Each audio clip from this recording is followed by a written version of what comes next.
Assalamualaikum warahmatullahi wabarakatuh. Selamat pagi. Alhamdulillah kita pada pagi hari ini dapat berjumpa lagi di mata pelajaran kimia. Namun sebelumnya kita berjumpa pada kelas 11, namun kali ini kita sudah memasuki di kelas 12 semester 1 pada pertemuan pertama.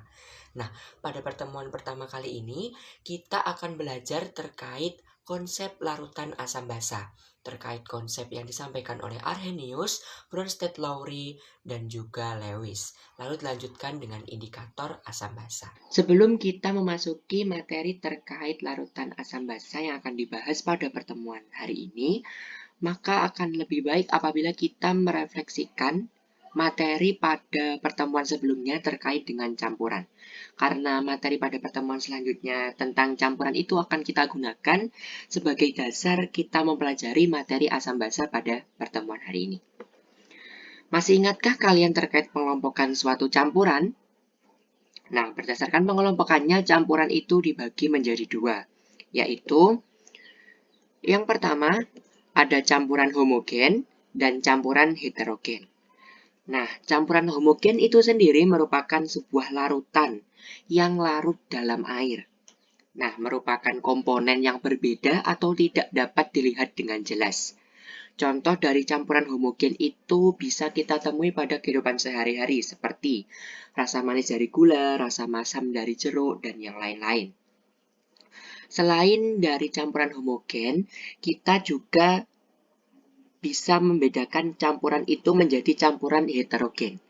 Campuran heterogen itu disebut sebagai koloid dan suspensi yang merupakan campuran di mana masing-masing komponen dapat dilihat secara nyata. Contohnya adalah campuran air dengan pasir.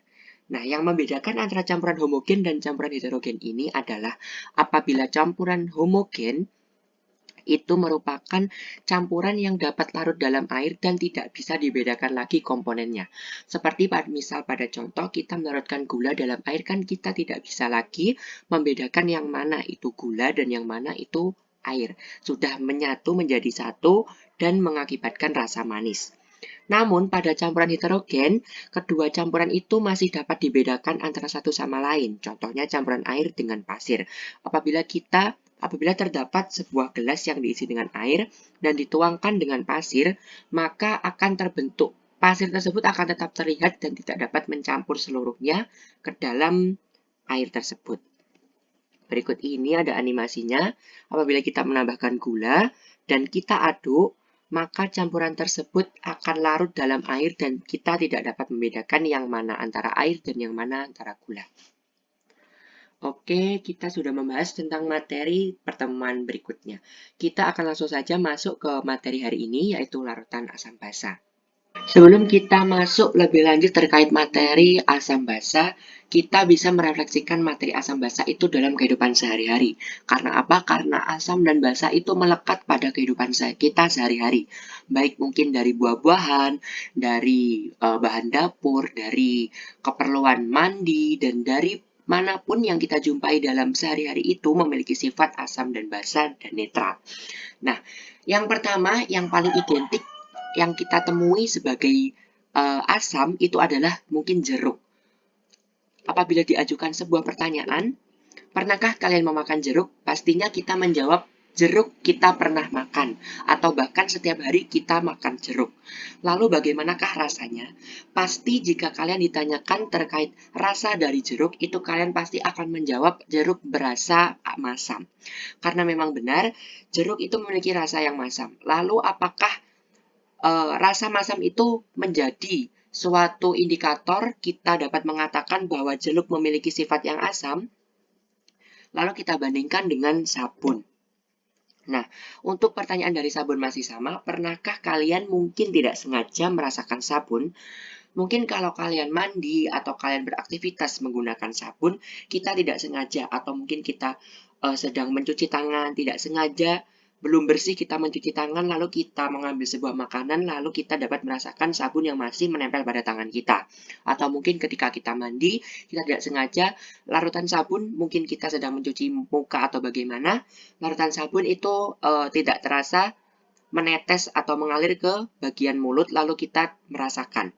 Nah, kita ketika dijawab pertanyaan bagaimanakah rasa sabun, itu pasti kita menjawab rasa sabun itu pahit. Lalu apakah sabun itu identik pahit itu selalu bersifat basa? Nah, berdasarkan pendapat kalian dari bahan-bahan tersebut, bagaimanakah sifat-sifatnya? Dari kedua bahan ini yang sering dikatakan bisa merefleksikan terkait sifat asam dan sifat basa dalam kehidupan sehari-hari, nyatanya tidak selalu untuk mengatakan kita dapat mengatakan bahwa itu basa atau bahwa itu asam itu selalu dengan mencicipinya. Oke, langsung saja kita masuk ke materi konsep asam basa pada pertemuan hari ini. Untuk materi yang akan dibahas, yaitu yang pertama ada konsep asam basa. Konsep asam basa ini nanti kita akan menjelaskan, kita akan belajar bersama terkait konsep asam basa yang dikemukakan oleh Arrhenius, lalu yang dikemukakan oleh Bronsted-Lowry, dan yang ketiga dikemukakan oleh Lewis. Selanjutnya ada teori asam basa. Yang ketiga ada indikator asam basa. Nah, apabila kita sudah melihat dari kedua bahan tadi, yaitu sabun dan juga jeruk, itu untuk melakukan atau untuk kita bisa membedakan itu kita menggunakan indikator yang akan dibahas pada bab ketiga ini. Langsung saja kita masuk ke konsep asam basa secara umum. Nah, secara umum, asam itu apabila ditinjau dari reaksi atau dari ilmu kimia, merupakan senyawa atau molekul yang bereaksi dengan air membentuk ion H+. Membentuk ion H+. Nah, untuk definisi selanjutnya merupakan senyawa molekul berupa oksidasi non-logam melepaskan ion H+ setelah bereaksi dengan air membentuk asamnya. Jadi, untuk asam itu selalu diidentikan dengan melepas atau bereaksi dengan senyawa ion H+ di dalam air. Lalu bagaimanakah definisi dari basa? Nah, basa itu sendiri merupakan senyawa ion yang mengandung ion hidroksida atau OH-. Lalu, senyawa ion berupa oksidasi logam melepaskan ion OH- setelah bereaksi dengan air membentuk basanya. Jadi, berdasarkan kedua definisi asam dan basa secara umum, kita dapat membedakan bahwa asam itu selalu bereaksi dengan H+, dan basa itu selalu bereaksi dengan OH-.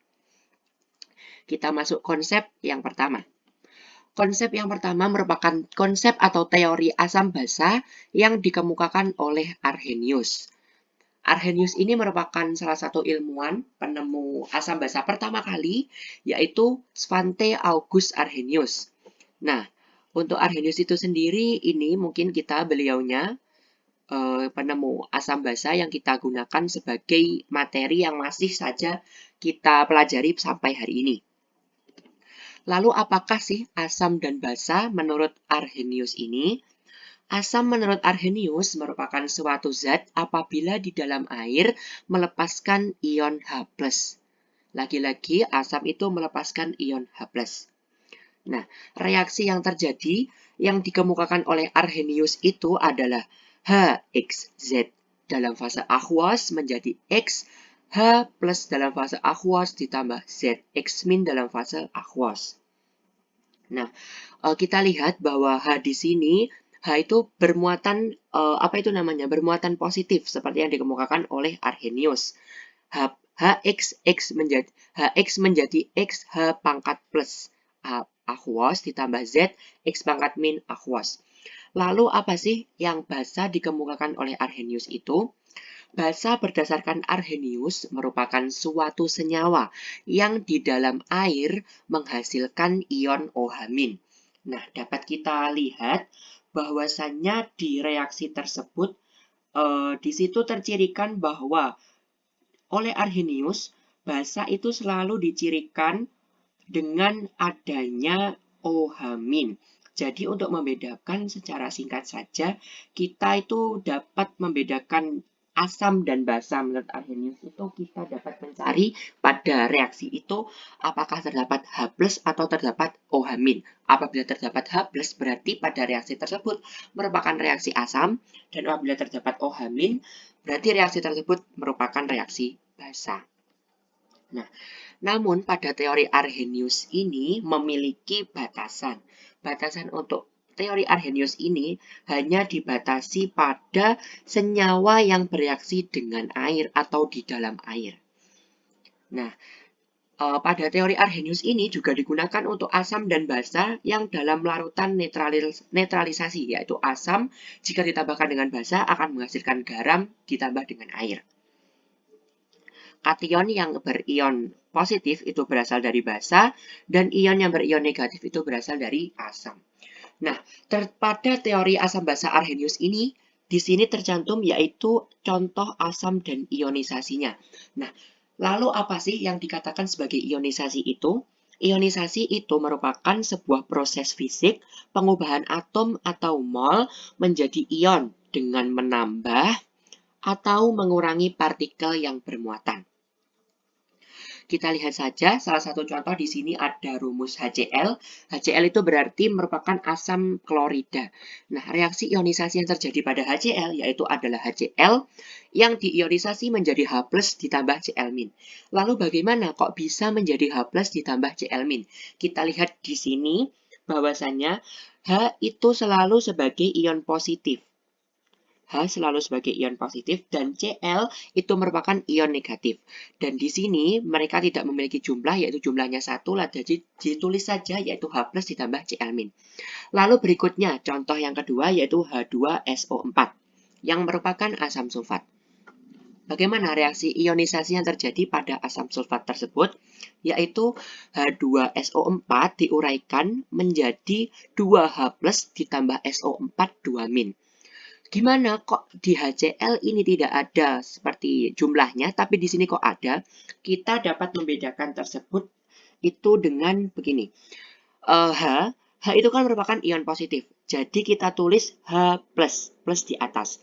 Lalu selanjutnya, di sini atom H itu memiliki jumlah berapa? Di sini atom H memiliki jumlah 2. Jadi jumlah pada atom H ini kita gunakan sebagai koefisien yang terjadi pada reaksi ionisasi. Ditambahkan dengan atom SO4. Nah, SO4 di sini merupakan kawan dari atom H. Nah, apabila SO4 itu memiliki ion negatif, jadi kita tulis SO4 pangkat min. Lalu selanjutnya, kenapa kok di sini ada 2? Karena SO4 ini kawan dari atom H. Nah, sedangkan atom H itu memiliki jumlah 2, jadi di sini kita tulis 2. Lalu kenapa yang H kok tidak ditulis? Karena SO4 di sini tidak memiliki jumlah. 4 di sini bukan menyatakan jumlah, tapi ini merupakan menyatakan kesatuan yang menyatu dari SO4 ini sendiri. Jadi reaksi ionisasi yang terjadi dari H2SO4 adalah 2H+ ditambah SO4 2-. Untuk ionisasi dari basa itu sama, namun yang membedakan adalah jika dari asam itu merupakan reaksi yang terjadi itu pasti terdapat H+, sedangkan dari basa itu pasti terdapat OH-. Lalu langsung saja kita beranjak ke teori asam basa yang kedua, yaitu teori asam basa yang dikemukakan oleh Bronsted-Lowry. Teori asam basa Bronsted-Lowry itu dikemukakan oleh dua orang ilmuwan, yaitu Johannes Nicolaas Bronsted dan Thomas Martin Lowry. Nah, lalu apa yang membedakan antara teori Arrhenius dan teori Bronsted-Lowry?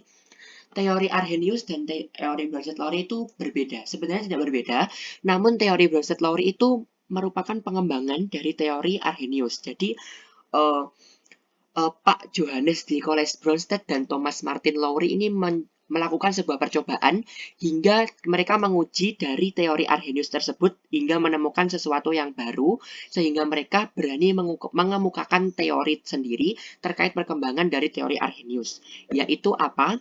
Asam merupakan donor proton atau ion H+ pada zat lain. Sedangkan basa menurut teori Bronsted-Lowry merupakan akseptor proton atau ion H+ pada zat lain. Nah, lalu apa sih yang dikatakan donor dan akseptor itu sendiri?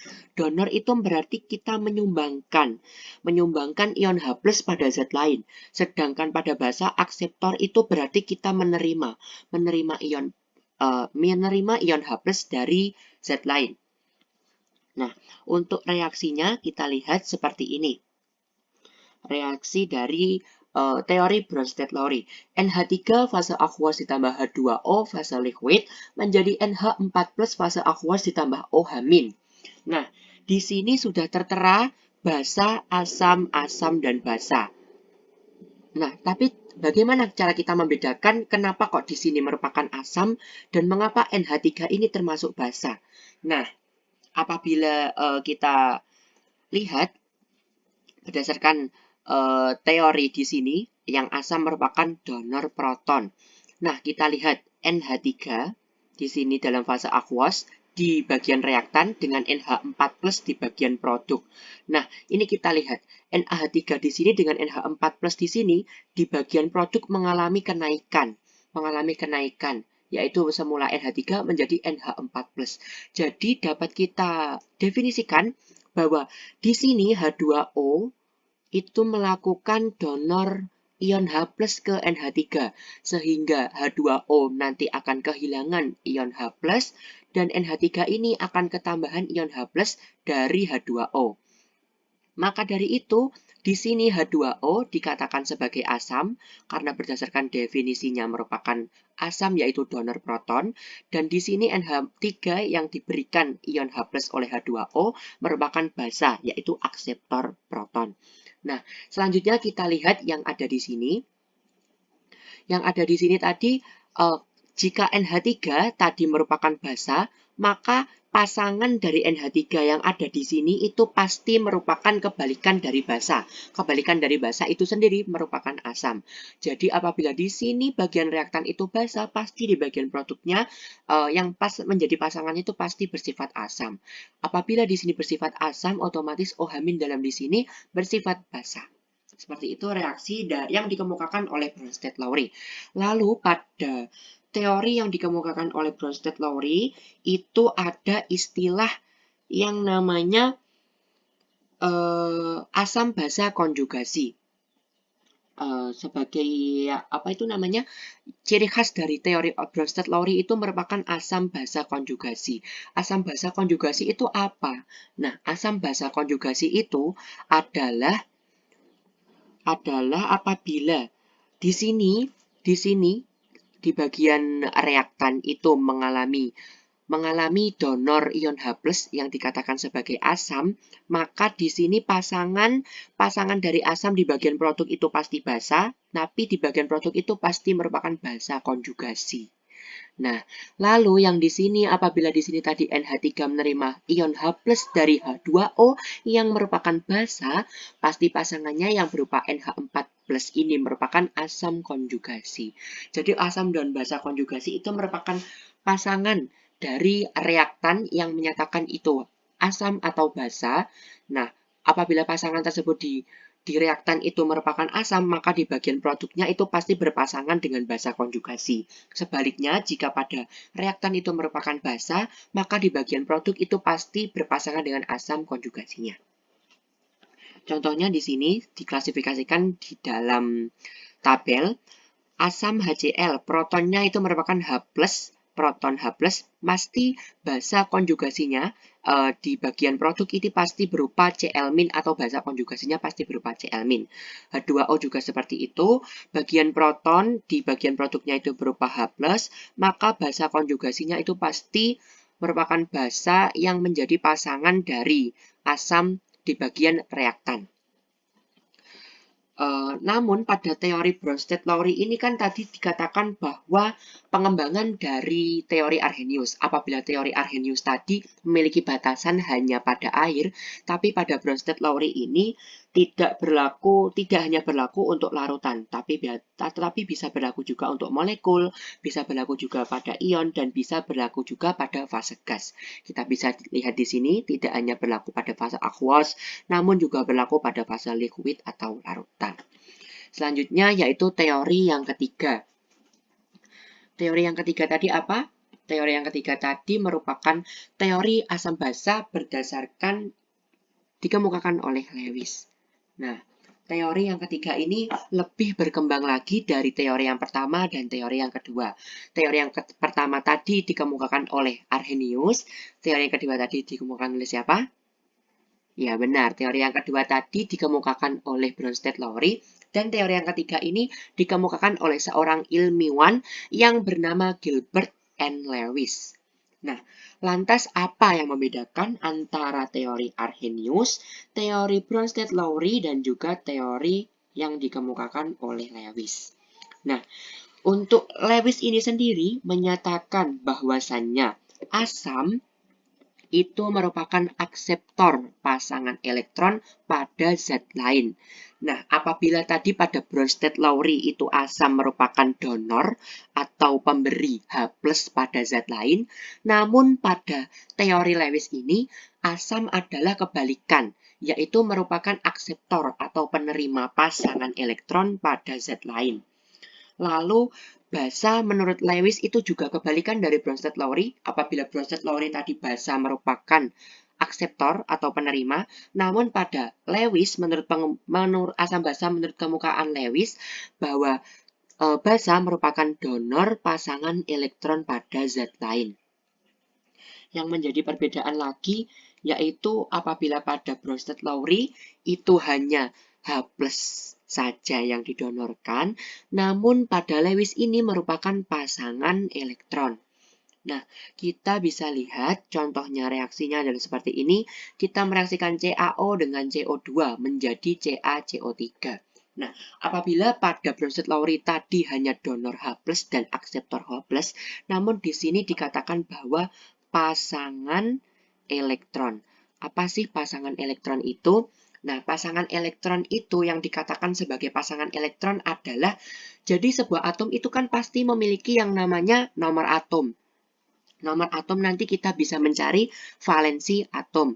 Nah, valensi itu kita gunakan sebagai penentuan apakah atom tersebut berikatan dengan satu sama lain membentuk ikatan, apakah membentuk ikatan semua ataukah masih ada pasangan elektron bebasnya. Nah, sebagai contoh, di sini CA2, CaO ditambah CO2 menjadi CaCO3. Kita ketahui bahwa Ca memiliki nomor atom 20, Ca terlebih dahulu memiliki nomor atom 20. Nah, jadi valensi dari Ca itu sendiri merupakan 2. Di sini Ca merupakan 2 valensi dari Ca. Sedangkan dari atom O memiliki nomor atom 16. Jadi valensi dari atom O itu merupakan 6. Cara untuk menentukan valensi itu adalah kita dapat menggunakan yang namanya subkulit. Seperti di sini 16O.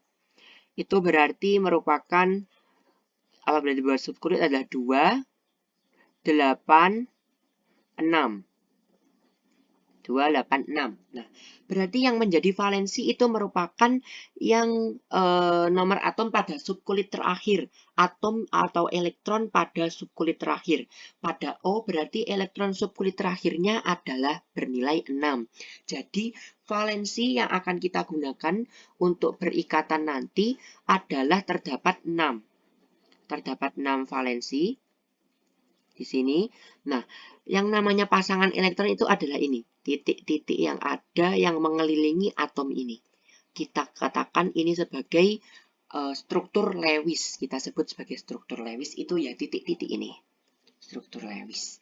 Nah, lalu bagaimana cara seorang Lewis itu bisa mendeskripsikan asam atau basa. Kita lihat bahwa O memiliki nomor atom 6, jadi kita gambarkan di sini. O memiliki nomor atom 6 yaitu 1, 2, 3, 4, 5, 6. Nah, untuk apa itu namanya? 2 dari sini tadi merupakan ikatan dari Ca. Nah, atom O ini tadi akan berikatan dengan CO2. CO2, C memiliki elektron valensi yaitu 4 dan O memiliki elektron valensi 6 seperti yang dikatakan sebelumnya. Nah, di sini kita tuliskan bahwa C apa itu namanya? Struktur Lewisnya itu silang. Kita tuliskan silang supaya dapat membedakan dengan struktur Lewis dari O yang kita tuliskan sebagai titik atau bulatan ini. C memiliki 4. 1, 2, 3, 4. Dan ini O karena di sini CO2, jadi O mengelilingi C sejumlah 2. Memiliki valensi 6 yaitu 1, 2, 3, 4, 5, 6. Yang ini juga 1, 2, 3, 4, 5, 6. Nah, di sini elektron dari C 2 dan elektron dari C yang ada 2 di sini itu akan berikatan Sebentar, saya ganti menjadi penunjuk laser supaya mudah. Nah, elektron dari C di sini 2 dan dari di sini 2C ini akan berikatan dengan O yang memiliki elektron valensi 6. Di sini juga akan berikatan dengan O yang memiliki elektron valensi 6. Maka penulisan produknya adalah Ca2 plus O menjadi seperti ini. Nah, di sini bagaimana Lewis dapat menuliskan mengapa kok CO2 adalah asam? Ya karena merupakan akseptor atau penerima. Di sini dari atom O di sini kan tadi ada 6. Namun O yang pada CaO ini menyumbangkan 2 elektronnya kepada CO2. Sehingga CO2 ini tadi dapat berikatan sempurna dengan C dapat berikatan sempurna dengan O2. Lalu, maka berdasarkan definisi tersebut, CaO yang merupakan penyumbang atau donor itu dapat dikatakan sebagai basa. Seperti itu, berdasarkan teori yang dikemukakan oleh Lewis. Di sini juga terdapat keterangannya. Berdasarkan gambar tersebut, Ca memiliki nomor atom 20, jadi valensinya merupakan 2, sedangkan atom O, nomor atomnya adalah 16, jadi valensinya adalah 6. Akan membentuk ikatan dengan atom C yang memiliki valensi 4. Ini tadi C memiliki valensi 4, maka pada gambar tersebut yang berperan sebagai asam adalah atom C karena kehilangan pasangan elektron. Dan yang berperan sebagai basa merupakan atom O yang merupakan pendonor pasangan elektron pada atom C. Jadi dari ketiga teori tersebut kita dapat simpulkan terlebih dahulu bahwasannya di teori Arrhenius tadi asam adalah apa? Ya benar, asam adalah apabila di dalam air, kita ingat apabila di dalam air menghasilkan ion H+, sedangkan basa apabila di dalam air menghasilkan ion OH-. Itu yang dikemukakan oleh Arrhenius. Lalu yang dikemukakan oleh Bronsted-Lowry. Bronsted-Lowry tadi mengemukakan bahwasanya tidak ada batasan pada larutan atau air saja. Namun bisa pada fase gas, bisa pada fase larutan, bisa pada fase solid dan yang lain.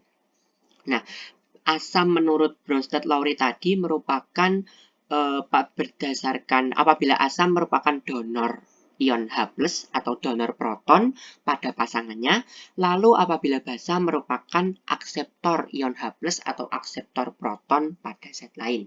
Sedangkan menurut Lewis yang barusan saja kita bahas, asam merupakan akseptor pasangan elektron pada zat lain, sedangkan basa merupakan donor pasangan elektron pada zat lain. Jadi sampai sini mungkin dari anak-anak ada yang mau ditanyakan terlebih dahulu terkait teori yang dibawakan Arrhenius, Bronsted-Lowry atau Lewis. Silakan, mungkin kalau ada yang mau dibingungkan boleh ditanyakan terlebih dahulu sebelum kita masuk ke contoh soal. Baik, tidak ada. Oke, langsung saja kita masuk ke slide berikutnya. Kita lihat ada apakah di slide berikutnya terkait materi kita hari ini. Slide berikutnya merupakan latihan soal. Sesudah kita mengidentifikasi satu-satu yang mana Arrhenius, yang mana Bronsted-Lowry, dan yang mana asam basa menurut Lewis, kita latihan soal. Di situ terdapat 3 soal. Saya persilakan untuk semuanya mengerjakan terlebih dahulu. Nanti akan saya panggil mungkin atau mungkin yang mau menyampaikan hasil dari pekerjaannya bisa langsung raise hand. Oke, saya berikan waktu kira-kira mungkin 3 menit untuk mengerjakan 3-5 menit untuk mengerjakan soal ini terlebih dahulu. Silakan.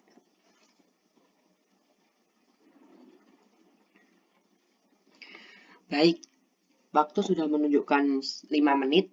Kita langsung saja. Mungkin adakah yang mau menyampaikan jawabannya atau menyampaikan hasil pekerjaannya terkait 3 soal ini? Boleh memilih apakah 1, 2, apakah 3. Ini yang terakhir ini salah. Sebenarnya ada 3 ya, namun tertulis di sini 2. Baik, mungkin ada yang mau? Tidak usah urut, tidak apa-apa. Yang mana dulu yang bisa dulu bisa menyampaikan terlebih dahulu.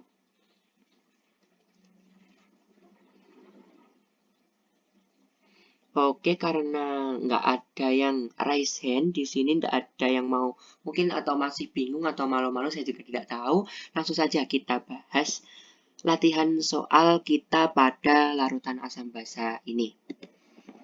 Yang pertama tadi, soalnya adalah tentukan ionisasi AlOH3. Nah, ionisasi ini tadi identik dengan asam basa apa?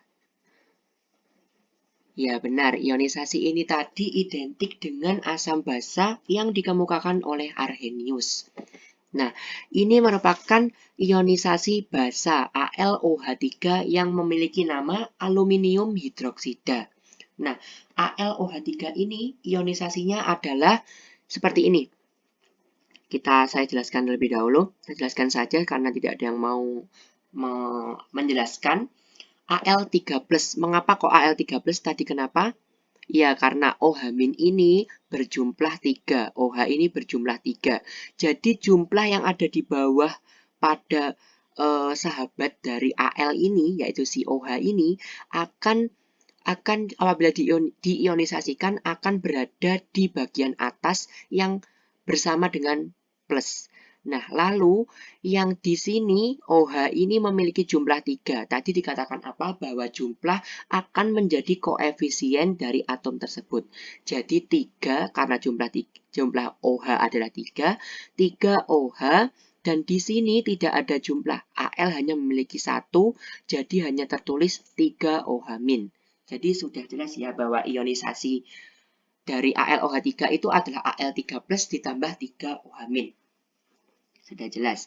Oke, langsung saja ke soal yang kedua. Tadi soal yang kedua itu merupakan diberikan reaksi H2PO4- dalam fase aqueous ditambah H2O dalam fase liquid menjadi H3PO4 dalam fase aqueous ditambah OH- dalam fase aqueous.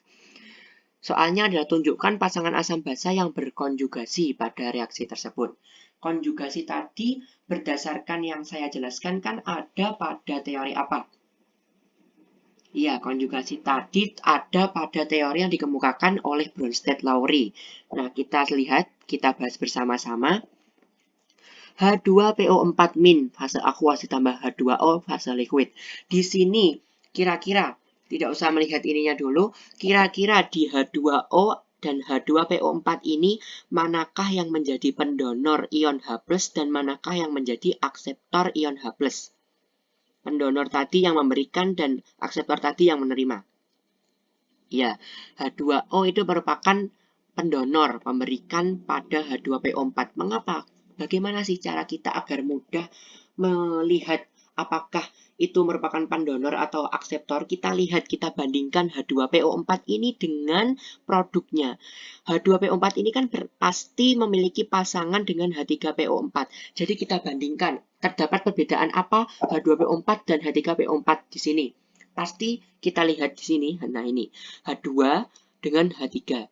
Jadi di sini lebih banyak. Jadi di sini merupakan di sini H2 mendonorkan dengan H3. Jadi H3 ini lebih banyak pada produk daripada pada reaktannya tadi. Jadi di sini yang lebih banyak di sini pasti memiliki sifat asam. Lah, yang di sini memiliki sifat asam pasti pasangannya itu bersifat basa. Berarti H2O di sini mendonorkan satu buah ion H+ kepada H2PO4-. Kita bisa lihat H2O. Nah, pada produk menjadi OH-. Berarti dia kan kehilangan satu ion H+. Jadi diberikan kepada H2PO4-. Jadi otomatis kita bisa klasifikasikan bahwa H2O merupakan asam, H2PO4- merupakan basa. Dan yang menjadi pasangannya itu merupakan asam dan basa konjugasi. Ini H2PO4 menerima H+ dari asam ini, H3PO4. Langsung saja kita beralih ke soal yang ketiga. Soal yang ketiga yaitu reaksi berikut merupakan reaksi asam basa. Nyatakan mana asam dan basanya. Nyatakan pula dasar teori yang digunakan, apakah teori Arrhenius, Bronsted-Lowry, atau Lewis. Oke, saya memberikan pertanyaan terlebih dahulu. Pertanyaan yang pertama yaitu teori apa yang digunakan? Arrhenius, Bronsted-Lowry, atau Lewis? Ya benar, teori yang digunakan itu merupakan teori yang dikemukakan oleh Lewis. Yaitu bagaimana teori yang dikemukakan oleh Lewis tadi, cirinya teori yang dikemukakan oleh Lewis tadi berciri memiliki titik-titik, yaitu yang disebut sebagai Lewis tadi. Ini, NH3 ditambah BF3. Seperti yang diketahui, N itu memiliki nomor atom 7, jadi elektron valensinya adalah 2 dan 5. Nah, mengapa kok di sini ada titik 2 yang tidak berikatan dengan H? Di soal tadi kan disebutkan bahwa NH berjumlah 3. Jadi atom N yang dapat mengikat, jadi atom N dari 5 titik tadi hanya 3 yang mengikat atom H. Jadi dia memiliki dua titik bebas atau 2 pasangan elektron bebas yang tidak digunakan untuk mengikat atom H. Sedangkan BF3 merupakan memiliki nomor atom 5. Nah, nomor atom 5 itu kan valensinya yaitu apabila digunakan subkulit kan 2 dan 3. Jadi valensi dari valensi dari B itu kan merupakan 3. Jadi otomatis dia habis mengikat atom F sebanyak 3. Jadi di sini yang memiliki pasangan elektron bebas adalah NH3 dari atom dari atom N, maaf. Nah, kita dapat reaksikan menjadi seperti ini. Seperti ini. Nah, di sini kenapa kok yang menjadi seperti yang dikatakan tadi kan bahwa asam merupakan akseptor yang menerima. Di sini yang memiliki elektron bebas tadi siapa? Benar, N. Yang memiliki pasangan elektron bebas tadi adalah N. Memiliki pasangan elektron bebas sejumlah 2. Nah, yang berikatan 3. Berikatan dengan atom H. Jadi, NH3, atom N ini menyumbangkan dua pasangan elektron tersebut kepada atom B, atom BF3. Jadi, yang dapat kita tunjukkan di sini ikatannya seperti ini. Jadi, pasangan ini merupakan satu pasangan, jadi langsung saja berikatan dengan B menjadi sebuah struktur seperti ini. Ini pasangan elektron bebasnya tadi ini digunakan bersama dengan atom B. Jadi dari Lewis itu pasti seperti itu. Apakah ada kepasangan elektron bebasnya atau tidak? Lalu yang menyumbangkan si pasangan elektron itu tadi siapa? Berarti yang menyumbangkan si pasangan elektron tadi bersifat basa dan yang menerima tadi bersifat asam. Mudahnya untuk mengingat adalah seperti itu. Oke, mungkin ada yang mau ditanyakan dulu dari contoh soal ini. Tidak ada ya, sudah jelas. Langsung saja kita masuk ke materi asam basa yang ketiga, yaitu apa tadi yang ketiga? Ini dia, asam atau basakah aku. Tadi di bagian awal sendiri sudah kita singgung, bagian awal tadi divisualisasikan dengan jeruk dan divisualisasikan dengan sabun, bahwa jeruk tadi bersifat asam dan sabun tadi bersifat basa. Tapi perlu saya klarifikasi terlebih dahulu bahwasannya asam atau basa itu tidak dapat kita tentukan hanya dengan mencicipinya. Bahkan tidak boleh apabila kita mencicipi sembarangan asam atau basa itu. Karena apa? Karena asam atau basa itu tidak semua dapat dicicipi. Mungkin ada yang memiliki sifat korosif, ada yang memiliki sifat yang berbahaya, beracun, dan sebagainya. Kita kan tidak tahu apakah itu bersifat beracun atau apakah itu bersifat korosif, mudah terbakar, atau mungkin berbahaya bagi tubuh kita, kan kita tidak tahu. Maka dari itu, kita tidak boleh mengklasifikasikan suatu asam atau basa dengan cara mencicipinya. Oke, di sini ada 6 gambar. 6 gambar. Gambar yang pertama yaitu ini. Air mineral. Di sini saya mengambil gambar yaitu ADES. Asam atau basa. Dijawab terlebih dahulu ini. Ada yang bisa menjawab atau mau menjawab? Benar, ades itu memiliki sifat netral atau tidak bersifat asam atau tidak bersifat basa. Netral itu ada di tengah-tengah antara asam atau basa. Lalu selanjutnya di sini ada gambar jeruk lemon. Ini mungkin semua sudah bisa menjawab karena kita sudah singgung di bagian depan tadi, yaitu jeruk itu bersifat asam. Yang selanjutnya setelah lemon itu, yang ketiga, yang selanjutnya setelah lemon tadi ada baking soda. Nah, baking soda ini pasti dari semuanya kan pernah mengetahui bagaimana baking soda bentuknya dan digunakan sebagai apa. Sebagai apa? Baking soda itu digunakan sebagai, benar sekali, baking soda itu biasanya digunakan sebagai yang namanya pembuatan roti. Biar roti itu bisa mengembang. Nah, sebenarnya baking soda yang banyak digunakan oleh bahan masakan atau yang digunakan sebagai bahan baku pembuatan roti oleh mungkin ibu kita di rumah itu memiliki sifat apa? Mungkin kan teman-teman tidak memikirkan hal itu. Mungkin anak-anak tidak memikirkan hal itu. Hanya tahu saja bahwa baking soda itu pasti untuk roti, bahwa baking soda itu pasti untuk hal seperti ini, tapi tidak memikirkan terkait dengan sifat asam atau basanya itu. Nah, hal ini juga dapat kita kategorikan bahwasannya penting sekali kita mempelajari ilmu kimia dalam kehidupan sehari-hari. Dapat kita ketahui bahwa baking soda saja di ilmu kimia itu dipelajari.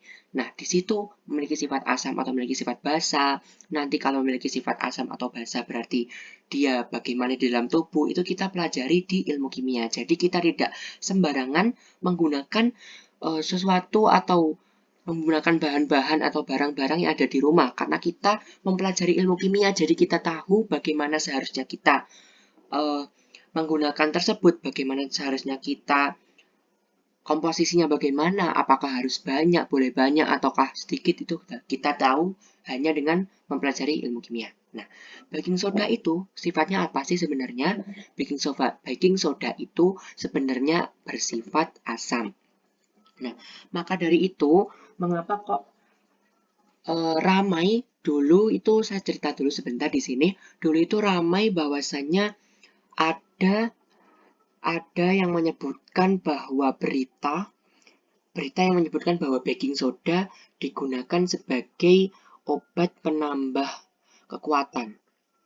Nah, menurut di situ itu tercantum jelas sekali bahwa baking soda itu merupakan obat penambah kekuatan. Tapi sebenarnya baking soda itu memiliki sifat yang asam. Nah, sebenarnya hal itu sangat salah sekali. Karena apa? Karena pada tubuh kita, lambung itu memiliki senyawa HCl yang bersifat asam. Nah, apabila kita menggunakan baking soda terlalu banyak, menggunakan asam terlalu banyak, asam yang akan bereaksi dengan asam pada asam lambung kita akan menjadi semakin banyak hingga menimbulkan yang namanya asam berlebih pada lambung atau biasa disebut sebagai asam lambung. Nah, maka dari itu kenapa kita perlu mempelajari ilmu kimia yaitu tadi. Karena kita dapat memprediksi atau kita dapat mengkira-kira apakah suatu bahan itu digunakan pada tubuh kita itu bereaksi bagaimana. Nah, untuk selanjutnya yang keempat ini ada obat yang sering sekali kita temukan atau mungkin sering sekali diminum oleh ayah kalian, diminum oleh ibu kalian, atau diminum oleh siapapun itu, yaitu obat Promak. Ada yang tahu Promak itu obat apa? Ya, tertulis ya di sini. Promak itu bahwa obat sakit MAG. Nah, Promak itu sebenarnya yang digunakan untuk mengobati MAH atau mengobati lambung itu sifatnya apa sih? Harusnya sih sudah bisa menjawab karena di sini tadi baking soda tadi bersifat asam yang berlawanan dengan lambung. Jadi di sini pasti sifatnya apa? Benar, di sini pasti obat Promak itu bersifat basa. Nah, mengapa kok obat Promak itu bersifat basa? Karena lambung yaitu tadi, karena lambung itu memiliki senyawa HCl yang bersifat asam, asam kuat bahkan. Nah, apabila ditambahkan dengan asam yang berlebih itu tadi akan mengakibatkan asam lambung. Nah, obatnya yaitu ya ini, obat Promak yang bersifat basa. Karena basa ini atau Promak ini dapat menetralkan asam lambung. Tapi bukan berarti yang namanya basa itu pasti menetralkan asam lambung loh ya. Karena Promak atau obat yang digunakan untuk menetralkan asam lambung atau meredakan sakit itu sudah diprogram, sudah apa namanya ya, sudah diuji klinis, sudah diuji ke dokter, sudah diuji ke BPOM, jadi tidak dapat digunakan sembarangan. Maka dari itu jangan langsung mempunyai mindset bahwa basa itu pasti bisa untuk mengobati asam lambung yang bersifat asam. Jangan, karena yaitu tadi kita perlu yang namanya berpikir terlebih dahulu sebelum bertindak. Oke, selanjutnya yang kelima, yaitu adalah apa ini? Ini biasanya kita temui di kartun-kartun yang biasanya dibuat dibuat royoan itu apa ya bahasanya? Yang biasanya dibuat dibuat berebut sama Tom and Jerry. Apa ini? Ya, ini itu adalah keju. Nah, menurut teman-teman, mungkin teman-teman di sini kan sering sekali mengonsumsi yang namanya keju. Mungkin kalian sering mengonsumsi pisang coklat yang ada kejunya, mengonsumsi yang namanya apa itu? Jasuke, jagung susu keju. Itu kan semua ada kandungan kejunya. Nah, sebenarnya keju yang dikonsumsi oleh kalian itu memiliki sifat asam atau memiliki sifat basa? Pasti belum pernah kalian pikirkan. Karena alah wis keju ini kan enak, jadi aku makan keju aja gitu mungkin. Nah, sebenarnya keju itu memiliki sifat yang asam. Nah, ini juga yang terakhir. Yang terakhir ini merupakan pemutih yang biasanya digunakan untuk baju atau mungkin juga ada dari kalian atau ayah atau ibu kalian yang menggunakan pemutih ini sebagai pembersih lantai. Iya, benar. Nah, sebenarnya pemutih ini bersifat asam atau bersifat basa? Menurut kalian, pemutih ini bersifat asam atau bersifat basa? Oke, ada yang menjawab asam, ada yang menjawab basa. Jadi sebenarnya bahwa pemutih ini memiliki sifat basa. Nah, pemutih ini memiliki sifat basa. Nah, dari semua atau keenam bahan yang sudah ditunjukkan ini, bagaimana cara kita mengetahui suatu larutan bersifat asam atau bersifat basa? Seperti yang sudah saya sampaikan, bahwa di sini kan mungkin ada yang bisa dicoba. Seperti di sini air mineral, kita dapat mencoba. Di sini lemon, kita juga dapat mencoba. Keju dapat mencoba. Obat mah, ini mungkin kita sakit mah juga dapat mencoba. Namun kan baking soda dan pemutih ini kan kita tidak dapat mencoba. Jadi kan tidak mungkin yang namanya kita rasakan. Bahkan pemutih ini apabila kita rasakan atau bisa masuk sedikit saja dalam mulut, itu dapat membuat keracunan. Karena tersusun dari bahan-bahan berbahaya. Mungkin di situ juga terdapat sulfat atau yang lainnya. Nah, bagaimana cara kita mengetahui suatu bahan atau suatu larutan dapat bersifat asam atau bersifat basa? Karena tidak semua dapat kita cicipi. Nah, di sini kita menggunakan yang namanya indikator. Nah, indikator itu sebenarnya apa sih? Nah, sebenarnya indikator itu merupakan suatu uji untuk mengetahui suatu larutan, apakah larutan tersebut mempunyai sifat asam atau larutan tersebut mempunyai sifat basa, yang dapat diketahui melalui sebuah indikator. Nah, di sini juga tidak hanya sebuah larutan ya, mungkin sebuah bahan. Contoh saja bunga tidak usah bunga deh. Contoh saja itu sebuah garam. Garam kan bukan larutan, namun garam yang kita singgung pada awal tadi ada apa itu namanya? Larutan homogen dan heterogen. Garam itu merupakan larutan homogen yang apabila dicampurkan ke dalam air, maka ia dapat larut. Nah, untuk uji indikator ini juga pasti digunakan larutan.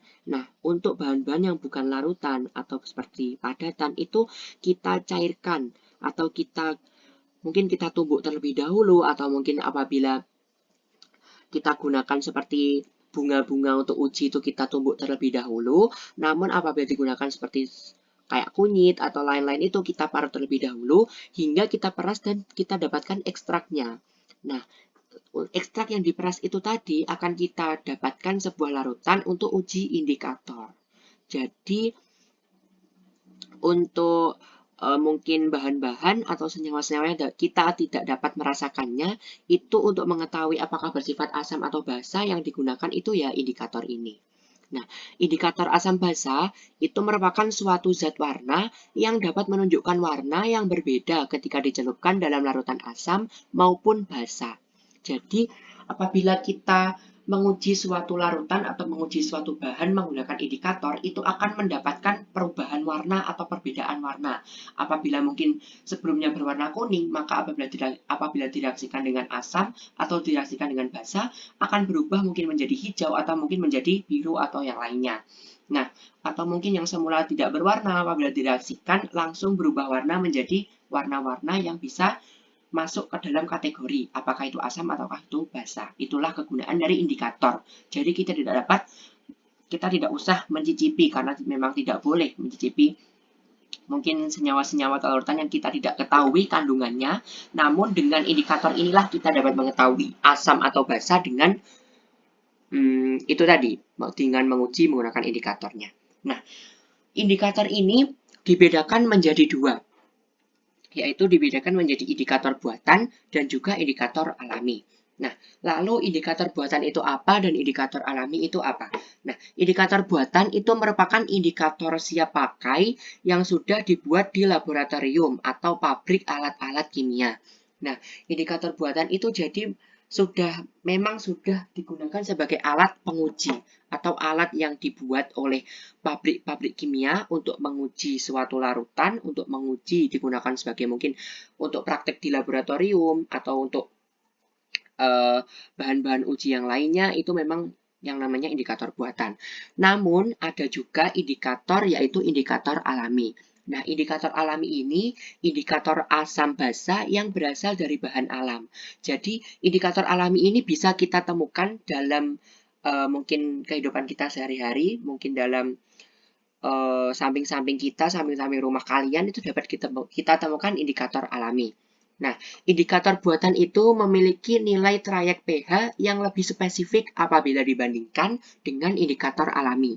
Jadi, apabila indikator alami tadi itu mungkin apabila sebelum kita mereaksikan suatu larutan tadi kan apabila kita ambil contoh tidak berwarna, namun setelah direaksikan dengan mungkin indikator alami berubah warna menjadi warna merah atau warna orange. Nah, apabila indikator alami tersebut kita harus menunggu perubahan warna, atau kita harus mengira-ngira apakah perubahan warna ini termasuk ke dalam trayek pH yang asam atau trayek pH yang basa, itu kita harus mengiranya terlebih dahulu. Namun tidak dengan indikator buatan. Indikator buatan ini memiliki trayek pH yang lebih spesifik apabila dibandingkan dengan indikator alami. Hal ini dikarenakan pada indikator buatan itu sudah dirancang untuk menyatakan pH yang disesuaikan dengan trayek perubahan warna masing-masing larutan. Nah, jadi seperti itu. Jadi sudah jelas bedanya indikator buatan dan indikator alami tadi, bahwa indikator buatan itu merupakan indikator siap pakai yang dibuat oleh produk, yang dibuat oleh pabrik. Lantas indikator alami tadi merupakan indikator yang dapat kita temukan di kehidupan sehari-hari. Mungkin apa saja, mungkin bisa berbentuk daun, bisa berbentuk bunga, bisa berbentuk apapun itu yang bisa digunakan untuk pengujian asam dan basa. Nah, selanjutnya kita masuk contoh dari indikator buatan. Nah, contoh dari indikator buatan yang sering sekali kita temukan atau mungkin kalian akan jumpai di laboratorium ataupun mungkin di internet ataupun yang lainnya, itu ada yang pertama namanya kertas lakmus. Kertas lakmus itu bergambar seperti ini. Kertas lakmus itu ya kertas biasa, namun bukan kertas biasa, namun kertas yang bisa digunakan untuk uji indikator asam dan indikator basa. Nah, itu biasanya memiliki warna merah dan memiliki warna biru. Nah, kertas lakmus atau litmus paper adalah kertas yang digunakan untuk menguji apakah suatu zat memiliki sifat asam atau sifat basa. Nah, dari cara penggunaan kertas lakmus ini bagaimana? Nah, penggunaan dari kertas lakmus ini cukup hanya dengan menyelupkannya pada larutan asam atau larutan basa. Nah, ketika dicelupkan tadi, kertas lakmus yang semula berwarna merah itu apabila dicelupkan ke dalam larutan asam itu akan tetap berwarna merah. Namun kertas lakmus merah apabila dicelupkan ke dalam larutan basa itu akan berubah warna menjadi warna biru. Jadi dapat kita hafalkan bahwa dapat kita ketahui bahwa lakmus merah itu apabila dalam asam tetap berwarna merah dan apabila dicelupkan dalam larutan yang bersifat basa akan berubah warna menjadi biru. Selanjutnya yaitu ada lakmus biru. Lakmus biru itu apabila dicelupkan ke dalam larutan asam, dia akan berubah warna menjadi menjadi merah. Jadi lakmus merah dan lakmus biru itu merupakan kebalikan. Apabila tadi lakmus merah kan dicelupkan ke asam menjadi merah, tetap merah, tapi dicelupkan ke basa menjadi biru. Namun lakmus biru itu apabila dicelupkan ke dalam larutan asam akan berubah warna menjadi merah, dan apabila dicelupkan ke dalam larutan basa akan tetap berwarna biru. Nah, ini makanya bedanya dari indikator buatan dan indikator alami tadi itu sangat mudah digunakan indikator buatan ya karena apabila dicelupkan ke dalam larutan itu dapat langsung berubah, dapat langsung teridentifikasi larutan tersebut itu bersifat apa. Selanjutnya, indikator yang lain itu ada selain kertas lakmus ada indikator kimia. Nah, indikator kimia itu yang sering tertulis pada buku-buku panduan belajar atau buku-buku pegangan. Di buku paket kalian coba lihat di situ disebutkan ada beberapa indikator yang digunakan untuk uji kimia. Ada yang pertama indikator metil kuning, metil jingga, metil merah, bromtimol biru, phenolphthalein, dan timolphthalein. Nah, untuk indikator kimia ini tidak seperti kertas lakmus yang langsung dicelupkan dapat berubah warna. Namun, indikator ini masih mengalami trayek perubahan warna seperti indikator alami. Nah, tapi pada indikator kimia ini, trayek perubahan warnanya itu seperti langsung terprogram. Jadi untuk metil jingga itu trayek perubahan warnanya 2,9 sampai 4,0. Nah, perubahan warna terjadi yaitu merah sampai kuning, lalu metil jingga itu merah kuning, lalu metil merah itu merah kuning. Jadi itu kita dapat langsung saja karena di sini sudah ada teorinya. Jadi kita langsung saja apabila suatu larutan apabila dicelupkan ke dalam indikator kimia itu berubah warna menjadi mungkin warna merah menjadi warna kuning itu berarti termasuk kategori menggunakan indikator ini itu berarti kategori asamnya yang bagaimana, kategori basanya bagaimana, dilihat dari perubahan warnanya. Nah, untuk menentukan trayek perubahan pH ini, kita lihat di slide berikutnya. Ini indikator alami. Indikator alami tadi sesuai yang sudah saya sampaikan bahwa ini yang mungkin kita dapat klasifikasikan dalam kehidupan sehari-hari itu sewaktu kecil kan kalian mungkin pernah bermain masak-masakan menggunakan bunga. Iya, benar apa tidak? Disebut sebagai pasaran, ya. Nah, bagaimana bunga yang didiamkan beberapa waktu apakah berubah warna? Mungkin kan kalian ketika melakukan masak-masakan itu kan mungkin bunga itu kalian tumbuk. Bunga itu kalian tumbuk, mungkin contoh saja bunga mawar. Nah, itu mungkin kalian tumbuk terlebih dahulu, namun kan mungkin kalian masih mengambil apa untuk mengambil bahan-bahan lain yang kalian gunakan sebagai masak-masakan. Namun bunga yang kalian tumbuh itu ketika kalian diamkan mungkin memiliki perubahan warna.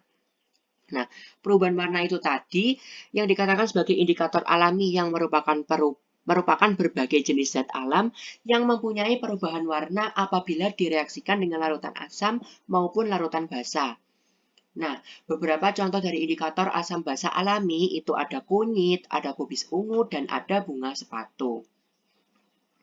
Nah, jadi cara untuk membuat suatu larutan indikator alami itu dengan menumbuk dan mencampurkannya dengan air indikator alami tersebut. Dan kemudian diperas untuk diambil sarinya dan kemudian ditetesi larutan asam basa. Nah, itu. Jadi, untuk indikator alami ini kita harus melakukan beberapa proses. Yang pertama itu kita harus menumbuk, selanjutnya kita harus apabila setelah ditumbuk kita tuangkan air lalu kita ekstrak airnya dan lalu mencampurkan dari hasil indikator alami itu tadi dengan larutan yang akan diuji asam atau basanya. Nah, dari indikator alami dan indikator buatan itu ada beberapa perubahan pH yang terjadi. Nah, pada ini kita bahas pada indikator alami terlebih dahulu. Pada indikator alami itu apabila contoh kita gunakan kubis merah. Kubis merah itu memiliki warna asli ungu atau merah lembayung. Nah, itu apabila kita reaksikan pada larutan asam, kita mungkin salah satu yang kita gunakan indikator alaminya larutan asam kita gunakan contohnya cuka. Nah, cuka nanti apabila direaksikan dengan kubis ungu, maka dia di sini sesuai tabel di sini akan memiliki perubahan warna menjadi merah muda. Lalu selanjutnya tadi kita ketahui sabun yang memiliki sifat basa. Nah, sabun tadi apakah untuk menentukan sebenarnya kita sudah tahu bahwa memiliki sifat basa, namun untuk menguji mungkin kalian ingin lakukan uji apabila tidak percaya, direaksikan dengan kubis merah yang ditumbuk lalu disaring airnya, itu apakah benar berubah hijau? Apabila benar berubah hijau berarti dia memiliki sifat yang basah. Nah, seperti itu untuk mengetahui perubahan warna, untuk mengetahui apakah larutan bersifat basa atau asam dari indikator alami yang ada di sekitar kita. Nah, ini ada salah satu video. Video ini akan saya gunakan sebagai tugas kalian, tugas mungkin di rumah, namun tidak usah kalian mengerjakan tugas itu sendiri, maksudnya tugas itu dikerjakan secara kelompok, dan juga tidak usah membuat larutan-larutan sendiri, namun hanya cukup kalian menyaksikan video ini dengan seksama, lalu nanti kalian identifikasi menjadi sebuah laporan sederhana yang laporannya adalah seperti slide selanjutnya. Kita saksikan terlebih dahulu. Annyeong guys, welcome back to my YouTube channel Angel Lova. Sebelumnya perkenalkan terlebih dahulu, nama saya Ilva Syablatul Latifah dan di sini saya akan membuat video untuk memenuhi salah satu tugas mata kuliah praktikum kimia dasar.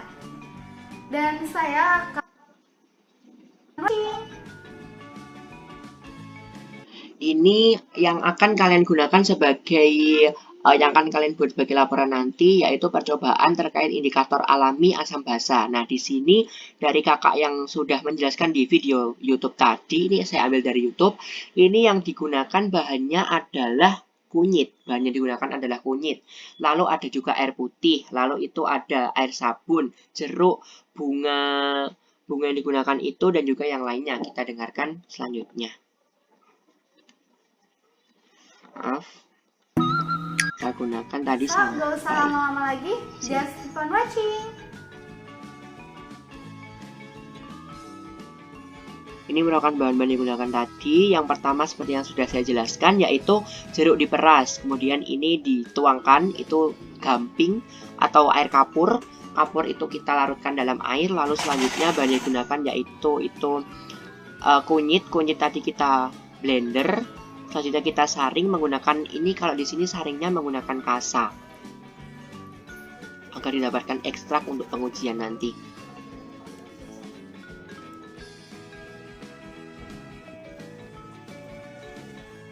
Nah, itu bunga. Di sini ada larutan kapur, di sini ada larutan dari sabun, dan di sini ada larutan cuka, di sini ada larutan jeruk. Dan di sini saya menggunakan indikator alami yaitu larutan wortel, larutan dari bunga hidrangea, dan larutan dari kunyit. Percobaan pertama yaitu saya akan menggunakan terlebih dahulu dengan wortel.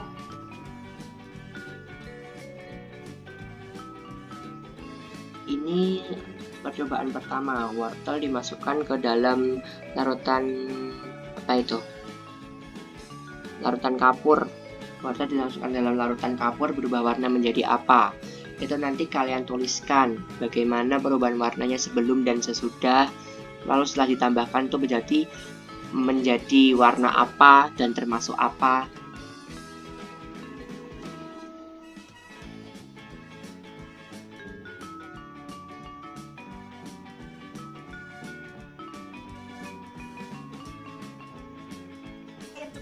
Ini cuka ditambahkan dengan wortel.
Nah, itu dikasih keterangan larutan dicampurkan dengan wortel menghasilkan warna oranye karena tidak bisa digunakan sebagai indikator asam basa. Nanti kalian bahas pada laporannya. Lalu campuran dengan kunyit, itu pada air jeruk, air cuka, dan lain-lainnya itu menyebabkan warna apa, termasuk kategori asam atau basa.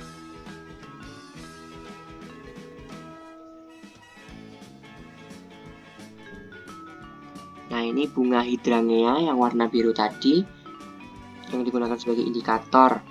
Larutan jeruk, cuka, ini sabun, dan ini pada air kapur. Hydrangea berubah warna menjadi seperti itu, yang semula berwarna biru tadi. Jadi segitu aja video kali ini. I hope you like this video. Jangan lupa like, comment, dan subscribe. Nah, itu tadi merupakan video yang mencangkup percobaan indikator alami asam dan basa. Nah, untuk tugas yang selanjutnya yaitu kalian hanya cukup mengamati video tersebut dan membuat laporan sederhana terkait asam basa yang dilakukan oleh kakak tadi. Kakak-kakak yang ada pada video tadi maksudnya.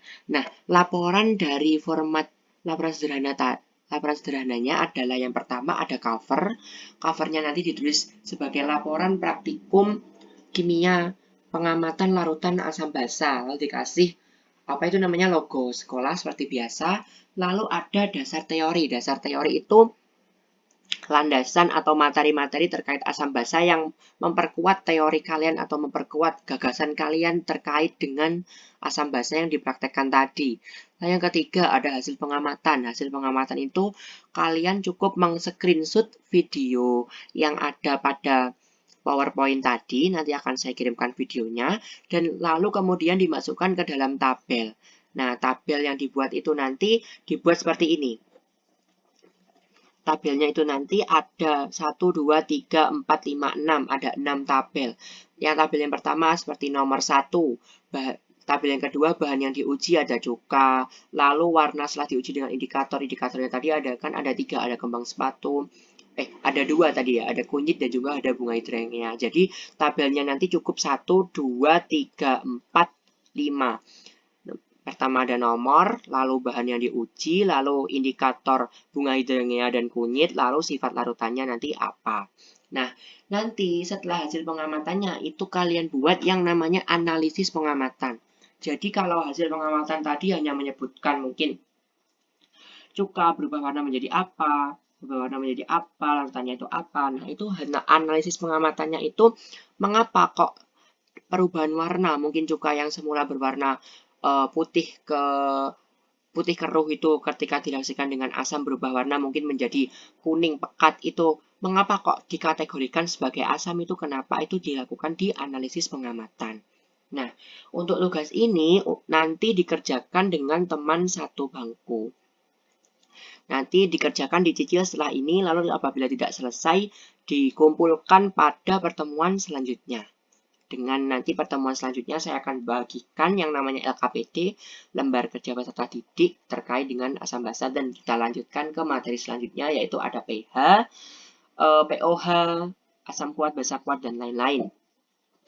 Nah, jadi setelah dari pembelajaran kita hari ini, kita itu dapat menyimpulkan bahwa asam basa itu ada yang kita temui di kehidupan sehari-hari dan ada asam basa yang digunakan sebagai kita tidak dapat temui pada kehidupan sehari-hari. Asam basa yang dapat kita temui pada kehidupan sehari-hari tadi ada pada video penjelasan terkait seperti cuka, seperti air kapur, dan yang lain-lain. Lalu yang kita mungkin tidak dapat kita temui itu seperti mungkin ada H2SO4, ada apa itu yang terkandung dalam obat-obatan dan sejenisnya. Lalu berdasarkan yang kita pelajari tadi bahwa asam merupakan senyawa yang bereaksi dengan air membentuk ion H+. Itu pada arrhenius, lalu basa pada arrhenius adalah senyawa ion yang bereaksi dengan air membentuk ion hidroksida ada OH-. Nah, lalu selanjutnya pada Bronsted-Lowry adalah donor proton. Asam tadi menurut Bronsted-Lowry adalah donor proton atau ion H+ pada zat lain. Lalu pada basa Bronsted-Lowry merupakan akseptor proton ion H+ pada zat lain. Selanjutnya pada Lewis tadi merupakan asam akseptor pasangan elektron pada zat lain. Selanjutnya basa menurut Lewis adalah donor pasangan elektron pada zat lain. Nah, tadi yang sudah dibahas di video tadi merupakan sifat suatu larutan dapat ditentukan dengan indikator alami dan indikator buatan. Indikator alami tadi berasal dari bahan-bahan alam seperti bunga hidrangea, kunyit, dan yang lain-lainnya. Lalu indikator buatan tadi berasal dari bahan-bahan kimia seperti tadi ada kertas lakmus, ada indikator kimia PP, metil jingga, metil merah, metil kuning, bromtimol biru, dan yang lain-lainnya. Nah, oke. Demikian tadi merupakan pemaparan materi yang sudah kita pelajari bersama-sama terkait larutan asam basa, mulai dari konsep asam basa, teori asam basa, dan juga yang terakhir tadi merupakan indikator asam basa. Nah, kita sudah mempelajari materi asam basa. Jadi kita harus bisa mengkategorikan bahwa semua yang ada pada kehidupan sehari-hari itu memiliki sifatnya masing-masing, memiliki sifat netral, asam, atau basa. Nah, pada pembelajaran hari ini kita cukupkan pembelajaran hari ini dengan materi itu terlebih dahulu. Untuk selanjutnya kita akan bahas terkait pH, pOH, lalu asam kuat, basa kuat, dan yang lain-lainnya. Mungkin sebelum saya tutup, ada dari kalian yang ingin bertanya?